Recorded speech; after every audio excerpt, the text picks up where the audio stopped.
Lingala News ni magazini ile inatukaburaka mainformasio ya kweli, ile tunafuataka kila siku. Lingala News, Lingala News magazine atuafila information mimpe dijala ma amalila tutulonda matukonsulitibuka. Lingala News ina magazini betu tulanda ku RDC. Lingala News bola na Lingala News magazine o epesaka information ya solo.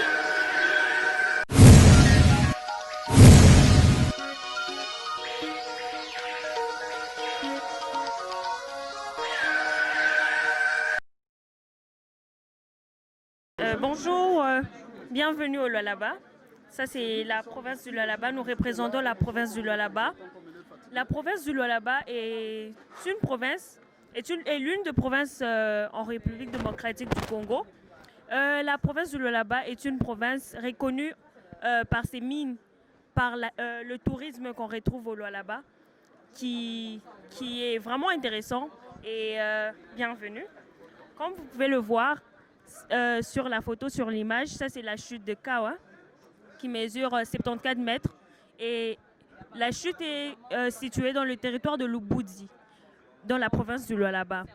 C'est vraiment intéressant et plusieurs touristes préfèrent visiter cette place parce qu'elle est vraiment intéressante. Et vous pouvez voir quelques histoires, quelques livres que nous vendons. Ces livres en fait contiennent du tout. Qui ont trait au tourisme au Lualaba. Comme vous pouvez le voir, il y a quelques places. Ça, c'est la place de l'Indépendance. Exactement, qui est située au Lualaba, exactement à Kolwezi. Vous pouvez le voir, c'est vraiment beau. Ça, c'est aussi la chute de Kayo dans le territoire de Lubudi, comme vous pouvez le voir. Il y a On peut continuer. Vous voyez là-bas, on vient de vous expliquer ce livre qui parle du tourisme au Lualaba. C'est ici en RDC, la province la plus riche par rapport à notre thème de cette année, n'est-ce pas? On parle de l'investissement et de la promotion du tourisme en RDC.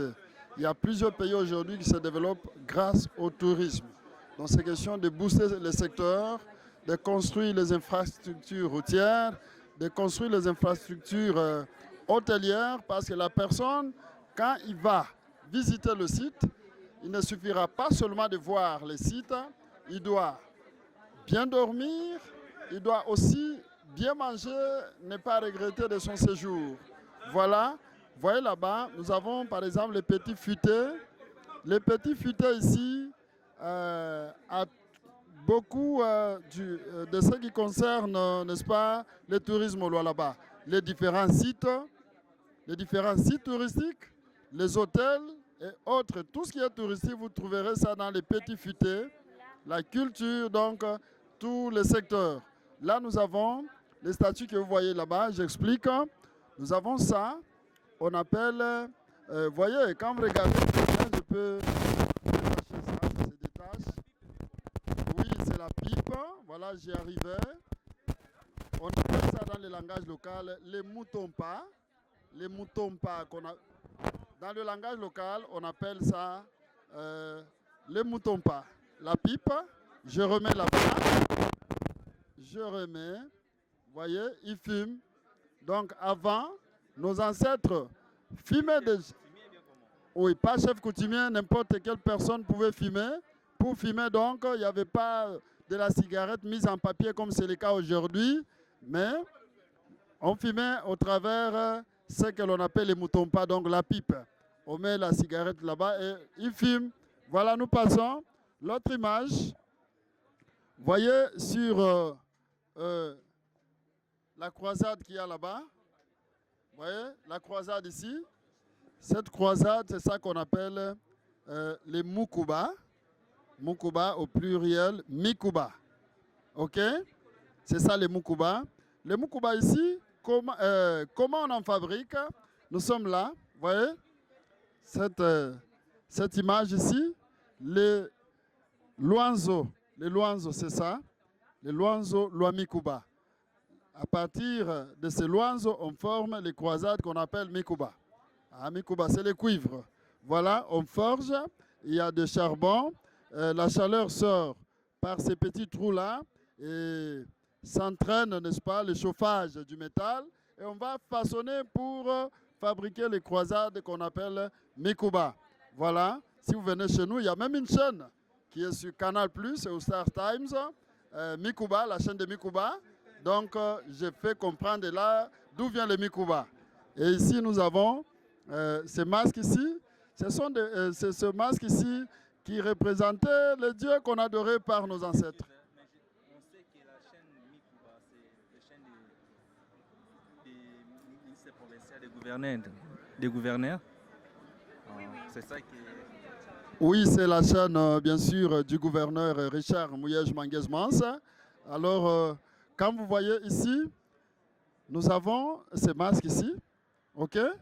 Ces masques étaient adorés par nos ancêtres. Quand l'homme blanc est venu, c'est ça qu'il a pris en montrant à nos ancêtres que vous adorez les... Hein?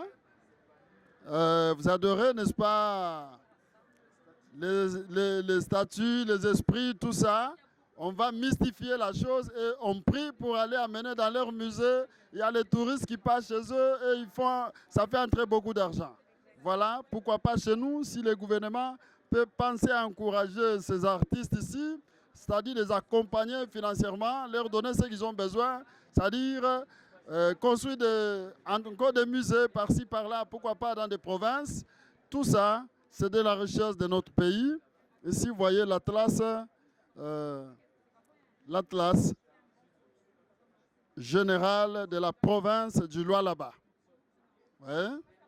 Donc, si vous voulez connaître encore le Lualaba, les atlas sont là, ça se vend. Je ne sais pas. Lorsque vous entendez parler de la province pilote, donc l'excellence Richard Mouyej Manguez-Mans met tous les moyens qu'il faut, n'est-ce pas? Voyez, à ce jour, nous sommes la province pilote. Il a fait de son mieux pour que le ministère soit accompagné dans ce sens. Vous voyez, nous produisons déjà des atlas de la province. Je ne sais pas s'il y en a ailleurs depuis l'avènement des provinces, de 26 provinces. Voilà.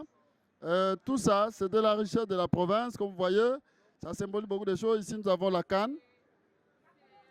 On ne sait pas tout expliquer, mais on va dire quelque chose, ne vous en faites pas. Voilà, ça c'est la canne. Cette canne symbolise, n'est-ce pas, les pouvoirs. C'est-à-dire, lorsqu'on parle des rois Baudouin, on parle de toutes ces grandes personnalités, on doit parler aussi des personnalités de chez nous au Congo. Si vous êtes au Lualaba, là, vous avez les grands chefs Moitiave. C'est-à-dire, quand ils vous donnent le pouvoir, hein, ça c'est le symbole du pouvoir, ils vous donnent le pouvoir, on vous remet aussi ça.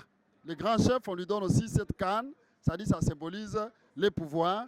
Voilà, et quand il marche avec, il passe, tout le monde voit, même le président Mobutu en avait. Hein, donc quand vous voyez ça, c'est-à-dire ça symbolise le pouvoir. Merci beaucoup. Là, vous voyez, on appelle ça masque fantôme. Masque fantôme. Pourquoi masque fantôme? Masque fantôme, c'est-à-dire ça représente toujours la richesse de chez nous. Voilà, on appelle ça masque fantôme. Les moutons pas que je t'ai montré, il y en a encore ici. On pouvait mettre de la cigarette là-bas. Là, il y a un petit trou et quelqu'un... C'est en cuivre, oui. Quelqu'un pouvait mettre comme ça, il y a de la cigarette, il met le feu là. Voilà, il tire et il fume. C'était comme ça. L'homme blanc, quand il va trouver nos ancêtres en train de fumer comme cela, il dit non, je dois faire la mise en papier de la cigarette, voyez-vous? Donc, c'est depuis longtemps que nos ancêtres étaient déjà riches. La demoiselle peut continuer. Merci. Caribou, je vous présente Iniplas Manika. Iniplas Manika Moukolwezi, Lualaba, Kolwezi, présentement pour Manika. Oh, en fait, on a besoin de votre place. I-Place Vilemuneona, c'est une place, en fait, cette place, en fait, ça veut montrer que le Lualaba, c'est une province minière, voilà, c'est une province minière. Et cette place, c'est à l'entrée de la ville de Kolwezi.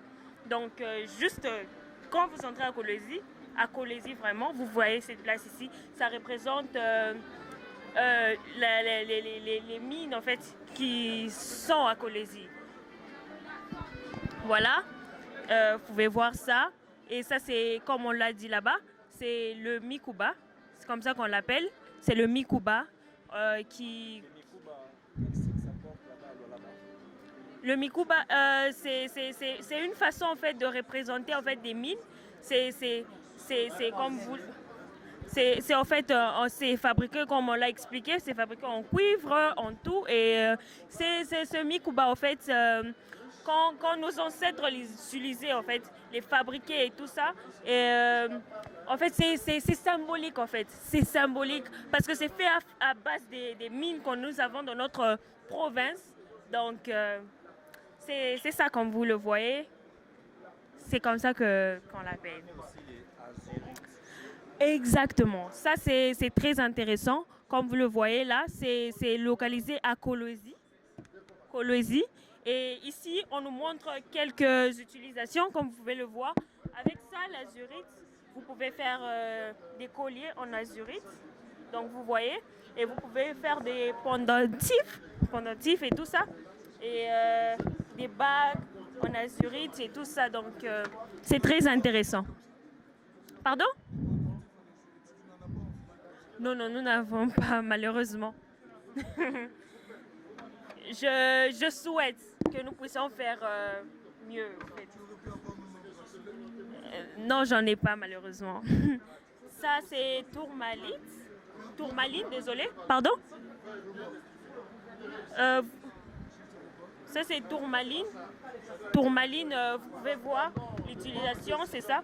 Et on en trouve à Boussanga. C'est toujours au Lualaba. Boussanga, c'est au Lualaba. Et vous pouvez voir quelques utilisations, genre bague en diamant et tourmaline vert. C'est vraiment joli, c'est vraiment magnifique en fait. Et vous pouvez voir des colliers en tourmaline, des bracelets, ça sert à ça. Et vous pouvez voir bague en or, jaune et tourmaline rose. Donc il y a des bagues et ça, c'est le tourmaline en fait. Et ici, il y a plusieurs choses. Il y a plusieurs choses comme ça, c'est bornite. Bornite, en fait, ça sert à faire des bols, des cloches, des raccords, des bassines, à confiture. Ça sert à ça. En tout cas, le Congo est vraiment riche. Donc, c'est ça. Il y a ça. Ça, c'est tout. Ça, c'est plus important. Ça, c'est plus important parce que on n'en fabrique pas, presque pas dans notre pays. Mais ça montre tout ça, en fait, nos téléphones, nos quoi, ça vient du Congo. Les minéraux, en fait, ça vient du Congo. Comme vous pouvez voir, on fait avec la colombite. C'est ça, c'est situé à Boussanga, donc au Lualaba aussi. Vous pouvez voir, ça nous aide à faire des téléphones, des PlayStation, comme les gens, nous payons ailleurs, donc très cher. Mais ça vient en fait de la République démocratique du Congo. Et au Lualaba, vous en trouvez. Donc, ça sert à ça. Donc, iPhone, tout ça. C'est ça. Et on a vu aussi des pierres précieuses. Oh, bien sûr. Oui, les pierres précieuses. Voilà. Vous pouvez voir avec des noms. Genre, ça, c'est l'azurite. Vous pouvez voir, c'est un peu ça. Oui.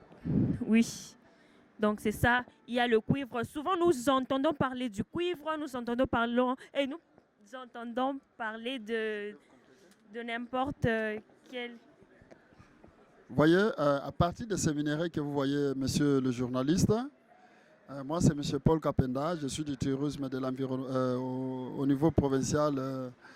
Je suis le chargé des statistiques du ministère de l'Environnement et du Tourisme.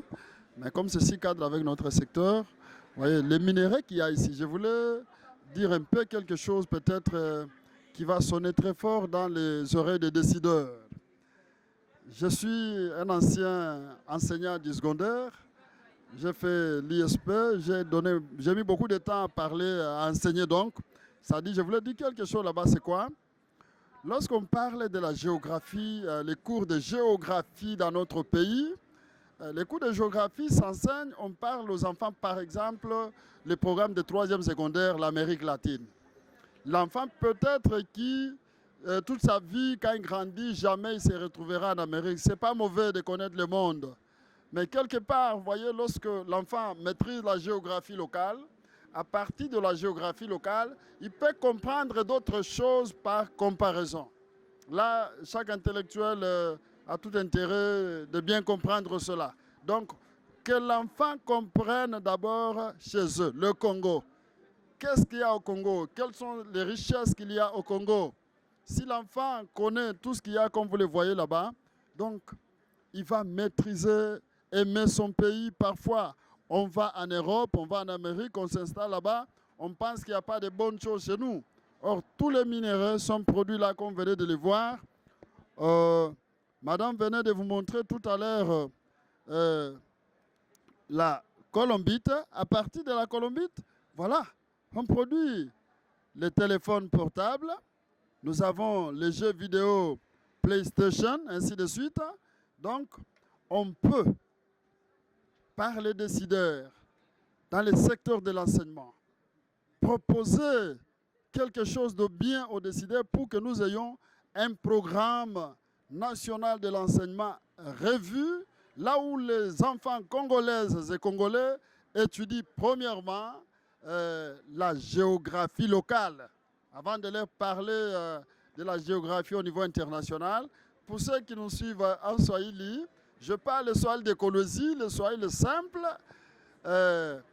Nasema hivi, hii géographie tukunafunda banaita etude humilie mtoto kujua kwabo. Ni mzuri sana mtoto afunde kwabo, ajue kwabo. Kama anajua kwabo, na bile biote vinakuya muile environnement au pembeni ya pale mtoto yuko naishi, atapenda sana ile fashi na kutafuta kuijenga, kuientretenir au kuitengeneza, juu anajua valeur ya kwabo. Menake geographie be unasumburia paka bya ku Amerika, bya ku Europa, bya umu Mkongo, habaweke nukta kabisa. Njo kule excellence. Mheshimiwa Richard Muyej Mangez Manse alifanya nguvu pour que dunia mzima leo, Kongo mzima leo ivumbule Lualaba kuko nini ya mzuri, na ile gouvernement national anaweza kuaccompagner Mheshimiwa Richard Muyej Mangez Manse kupitia ministère ya environnement na tourisme pour que kukuye vraiment maprogramu ya mzuri ile batoto wanaweza kuanza kufunda njia ya kujua nchi yetu ya Kongo ni binini biko amo vizuri, bile tunaweza kufurahiwa nabyo kusudi tupende nchi yetu. Nchi yetu inakuwa na vitu vizuri sana, kama tunaipenda, tunaijenga, kujenga manjia. Ule mtu alienda kufanya visita ama kupekua, inafaa njia ikuwe ya mzuri, juu aende afike ile fasi liko sita. Kama anafika fasi iko sita, kisha kuona, kuangalia ishe pale, anaangalia na contempler, c'est bien, mais inafai akule mzuri, inafai alale bien. Moto akendaki kosala visite, esengeli nzela ezala na accessibilité ya malamu, ako ma esika site ezali, ata la site wana, après avoir kota la site, aza na droit ya kolala malamu, kolia malamu, tango azongi, akozala kimia te akende pe koloba na bamosusu po bakende ko visiter place wana. Plus il y a de visiteurs, plus l'argent entre dans le trésor public. Merci. Oui, barrage au Bomonaki, ezali barrage Yanzilo. Barrage Yanzilo ezali na territoire ya Muchacha.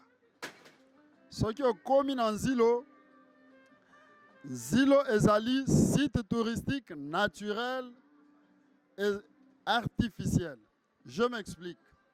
Lorsqu'on parle de Nzilo comme site touristique naturel, c'est-à-dire ce fleuve Congo que vous voyez ici, sa gorge, la gorge du fleuve Congo se trouve en Nzilo.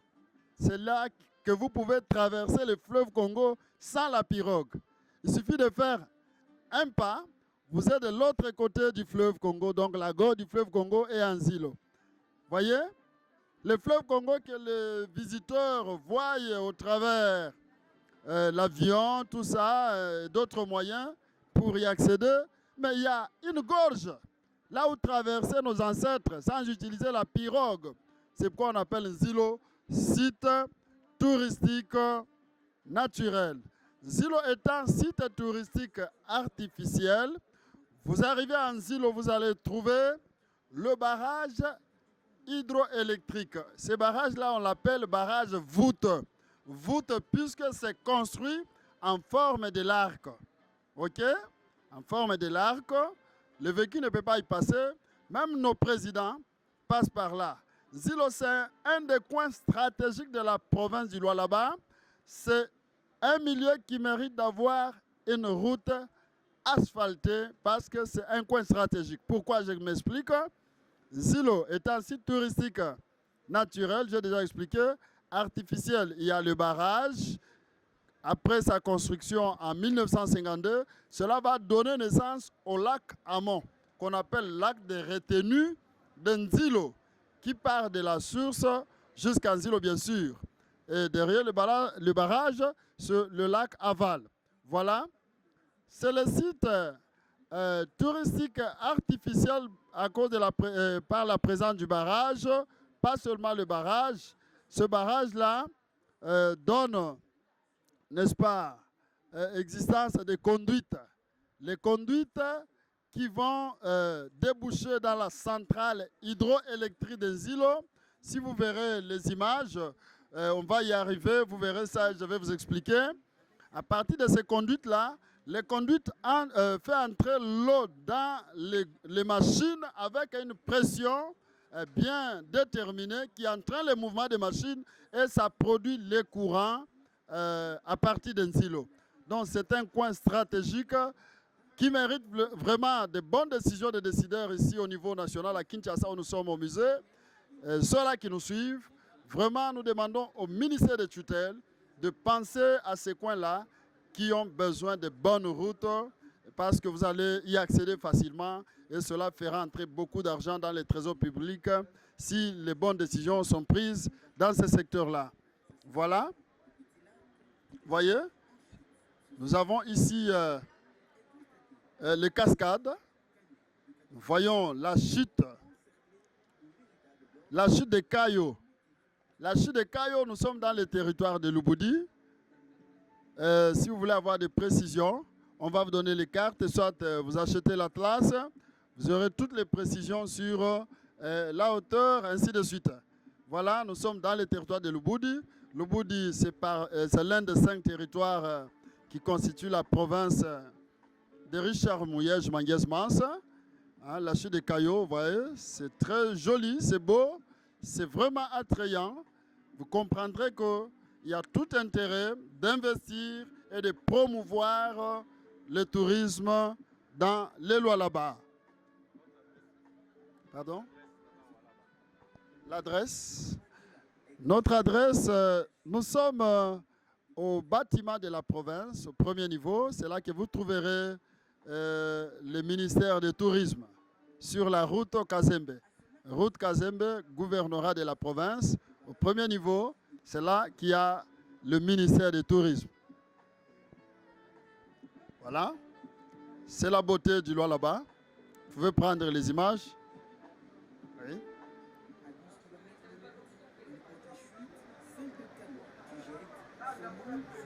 Voilà, nous avons la chute de Kawa. Chute de Kawa, vous avez vu ça là-bas. Cette chute a 74 mètres de hauteur dans le territoire de Lubudi. Ce que nous demandons, ce sont les bonnes décisions. Voir, oui, ça fait du bien. Nous avons la grotte de Kaboya-Boya, toujours dans le Lubudi. Tout ça, c'est le tourisme. Si le ministère national peut accompagner le ministère provincial, vous verrez que la province de Richard Mouyej Manguez-Mans, tout le monde va continuer à l'aimer. Là, nous sommes dans la cité de Bunkeya, toujours dans le territoire de Lubudi. Il y a toute une histoire. S'il faut commencer à vous raconter ça maintenant, je pense que nous n'allons pas terminer. C'est la beauté du Lualaba. Ceux qui nous regardent, je m'appelle M. Paul Kapenda. Je suis le chargé des statistiques au ministère de l'Environnement et du Tourisme dans la province du Lualaba. Merci. Moi, je suis Ketia Maïka Kabouit, hôtesse du stand du Lualaba.